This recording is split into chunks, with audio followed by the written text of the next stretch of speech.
आप सब लोगों को नमस्कार।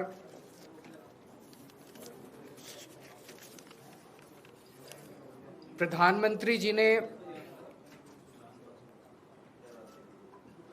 कहा है कि देश बेहद आर्थिक संकट से गुजर रहा है और इस वजह से उन्होंने देश के लोगों को अपील की है ये 7 स्टेप उठाने के लिए, ये 7 कदम उठाने के लिए। एक तो ये कि वर्क फ्रॉम होम करो, सोना खरीदना बंद करो, कम से कम सोना खरीदो। तीसरा, तेल की बचत करो, पेट्रोल डीजल की, पब्लिक ट्रांसपोर्ट इस्तेमाल करो। चौथा, फर्टिलाइजर्स का कम से कम इस्तेमाल करो, नेचुरल फार्मिंग करो। पांचवा, फॉरेन प्रोडक्ट्स कम से कम इस्तेमाल करो और फॉरेन एक्सचेंज बचाओ। छठा, कुकिंग ऑयल कम से कम इस्तेमाल करो। और सातवां, फॉरेन ट्रैवल बंद करो, विदेशों में जाना बंद करो। हमारे देश 1950 के बाद से अभी तक ऐसे कई समय आए जब देश अलग अलग संकटों से गुजरा। कभी अलग अलग देशों से युद्ध हुआ, चीन से, पाकिस्तान से, आर्थिक मंदी से भी गुजरा। लेकिन इतने कठोर कदम आज तक कभी किसी प्रधानमंत्री ने देशवासियों को लेने के लिए नहीं कहे। मुझे याद है लाल बहादुर शास्त्री जी ने भी देश के लोगों से अपील की थी, इंदिरा गांधी जी ने भी एक समय सोना ना खरीदने की अपील की थी, अलग अलग अपीलें की थी अलग अलग प्रधान। इतनी कठोर अपील, इतनी सारी 7 इतने बड़े कदम आज तक कभी किसी ने नहीं लिया। पूरा देश इस वक्त सदमे में है। तो मेरी 3 गुजारिश है प्रधानमंत्री जी से। एक तो ये कि अगर आपने इतने कठोर कदम उठाने के लिए कहा है तो इसका मतलब अर्थव्यवस्था का काफी ज्यादा बुरा हाल है और या आने वाले समय में और भी ज्यादा बुरा हाल होने का अंदेशा है। देश ये जानना चाहता है कि हम कहां खड़े हैं। आपने हमें कहा हम सब देशवासी देशभक्त हैं, कठोर से कठोर कदम भी उठाएंगे, कठोर से कठोर अपने को, अगर हमें कठिनाइयां बर्दाश्त करनी पड़ी, कुर्बानियां देनी पड़ी देश के लिए, वो भी करेंगे। लेकिन पता तो चले कि ये कदम क्यों उठाए जा रहे हैं, पता तो चले कि अर्थव्यवस्था कहां खड़ी है। केवल आदेश भर दे देने से तो काम नहीं चलेगा ना। ये देश हम सब लोगों का है, ये देश हम 140 करोड़ लोगों का है। तो प्रधानमंत्री जी से मेरा पहला निवेदन है कि वो पूरा आज हमारी क्या स्थिति है, अर्थव्यवस्था की, इकोनॉमी की क्या स्थिति है और आने वाले समय में कुछ महीनों में या 1 साल में हमारी क्या स्थिति होने का अंदेशा है, इसके ऊपर सारी जानकारी देश के लोगों के साथ साझा करे। नहीं तो लोगों के मन में शंका पैदा होती है, अलग अलग किस्म की अफवाहें फैल रही है, कोई कुछ कह रहा है, कोई कुछ कह रहा है, अफवाहों का बाजार गर्म है। ये अर्थव्यवस्था के लिए अच्छा नहीं है, अर्थव्यवस्था के कॉन्फिडेंस के लिए अच्छा नहीं है। दूसरा, हम सब जानते हैं कि ये इराक और अमेरिका के बीच जो युद्ध है उसकी वजह से हो रहा है। लेकिन इराक और अमेरिका की वजह से युद्ध जो है उसकी वजह से तो पूरी दुनिया प्रभावित है, सारी दुनिया के सभी देश प्रभावित हैं उस युद्ध की वजह से। लेकिन किसी भी देश ने, किसी भी देश की सरकार ने इस किस्म के ये 7 कदम उठाने के लिए किसी भी देश की सरकार ने अपने नागरिकों को अपील नहीं की है। एक भी देश नहीं है।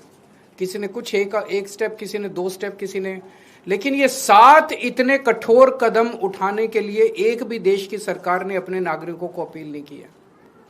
इससे मन में शंका पैदा होती है कि कहीं स्थिति केवल इराक अमेरिका के युद्ध की बजाय और भी कहीं स्थिति कुछ और ज्यादा खराब तो नहीं है। हमारा देश किन परिस्थितियों से गुजर रहा है।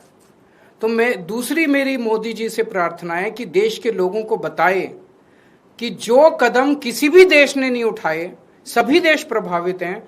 ऐसे कठोर कदम केवल भारत देश को उठाने की क्या जरूरत पड़ी? इतनी ज्यादा क्या खराब स्थिति हो गई? और तीसरी बात, इसका सारा बोझ मिडिल क्लास पे क्यों डाला जा रहा है? फॉरेन मत जाओ, फॉरेन प्रोडक्ट्स मत खरीदो, सोना मत खरीदो, पेट्रोल डीजल गाड़ी मत इस्तेमाल करो, वर्क फ्रॉम होम करो, पब्लिक ट्रांसपोर्ट केवल और केवल इन सारे कदमों से केवल मिडिल क्लास बहुत देशभक्त है। जरूरत पड़ेगी किसी भी हद तक मिडिल क्लास देश के लिए कुछ भी करेगा, लेकिन केवल मिडिल क्लास क्यों? सबसे पहले अगर कुर्बानी देनी चाहिए थी तो देश की सरकार को कुर्बानी देनी चाहिए थी। देश की सरकार अपने खर्चों के ऊपर, अपनी कंज्यूमर जो कंज्यूम करते हैं अपने खर्चों के ऊपर, देश की सरकार सबसे पहले कटौती करती। देश की सरकार ने कोई कटौती नहीं की।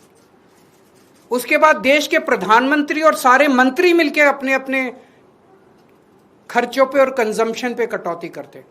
उन्होंने भी कोई कटौती नहीं की। सब खुले घूम रहे हैं, विदेशों में भी जा रहे हैं, गाड़ियां भी खूब इस्तेमाल कर रहे हैं, हवाई जहाज सब हो रहा है, सोना भी खूब खरीद रहे होंगे।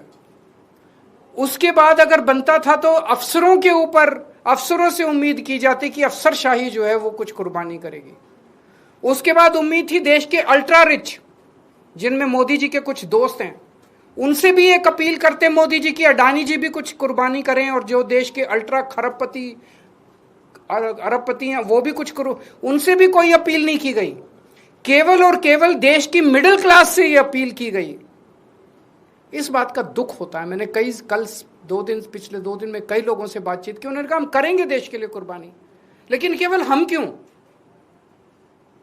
अडानी जी कुर्बानी नहीं करेंगे, मंत्री कुर्बानी नहीं करेंगे, अफसर कुर्बानी नहीं करेंगे, मोदी जी कुर्बानी नहीं करेंगे, देश तो सबका 140 करोड़ लोगों का है, चुन के केवल मिडिल क्लास क्यों?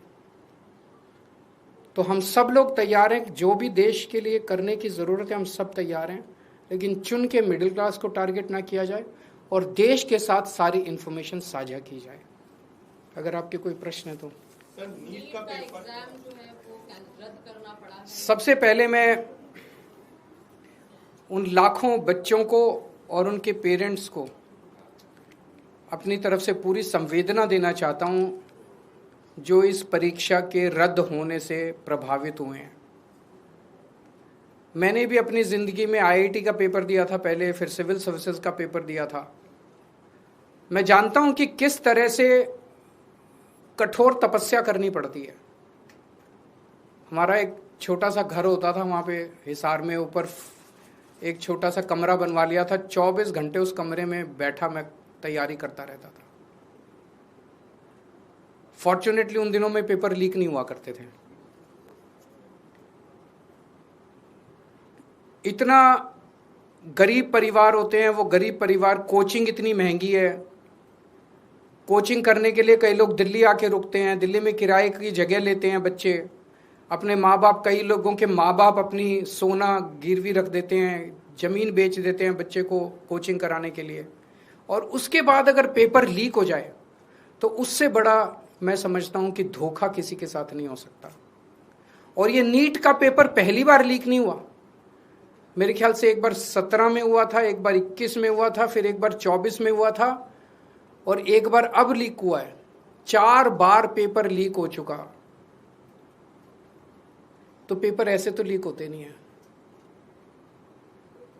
इसका मतलब बहुत बड़े स्तर के ऊपर कुछ ना कुछ तो कल्यूजन है, मिली भगत है, पॉलिटिकल पेट्रोनेज है। मैं ये जानना चाहता हूं जिन्होंने 2017 का पेपर लीक किया था वो आज कहां हैं? उनको सजा मिली? जिन्होंने 2021 का पेपर लीक किया था उनको सजा मिली?